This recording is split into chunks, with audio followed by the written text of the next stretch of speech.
વરાછામાં છાત્રીનો પીછો કરીને બદમાશે રસ્તામાં છેડતી કરતા શાળા શિક્ષિકાને આ બાબતે વાત કરી હતી.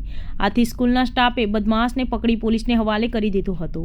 વરાછા પોલીસમાં ફરિયાદ આપતા પોલીસે મૂળ ભાવનગરના મોણપરનો અને હાલ કાપોદ્રા ખાતે આવેલ ગ્રીન પાર્ક સોસાયટીમાં રહેતા રોમિયો ચિરાગ ધીરુ ખૂંટની સામે છેડતીનો ગુનો નોંધી ધરપકડ કરી હતી.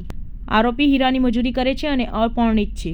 સુરત શહેરના વરાછા પોલીસ સ્ટેશન ખાતે એક સ્કૂલમાં અભ્યાસ કરતી યુવતીની છેડતી બાબતની ફરિયાદ વરાછા પોલીસ સ્ટેશનમાં નોંધવામાં આવેલ છે.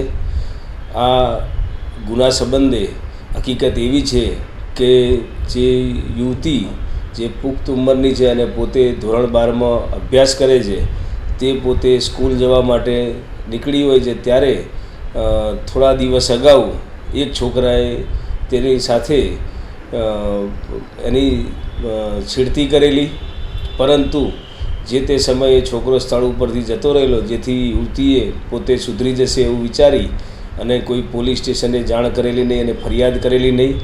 ત્યારબાદ ફરીથી આ છોકરાએ આ યુવતી પોતાની નાની બહેન સાથે સ્કૂલે જતી હતી તે વખતે જેડી રેસ્ટોરન્ટ પાસે સીટી મારી અને યુવતીની છેડતી કરતાં આ વિદ્યાર્થિનીએ જે તે સ્કૂલમાં જાણ કરતાં તેમજ આજુબાજુના વ્યક્તિઓને જાણ કરતાં તાત્કાલિક પોલીસ પહોંચી ગયેલી અને સ્થળ ઉપરથી જ મશ્કરી કરનાર યુવકને પકડી પાડવામાં આવેલ છે અને હાલ તેને યુવતીની ફરિયાદ આધારે ગુનો નોંધી અને આરોપીની ધરપકડ કરવામાં આવેલ છે અને પોલીસ તપાસ ચાલુ છે.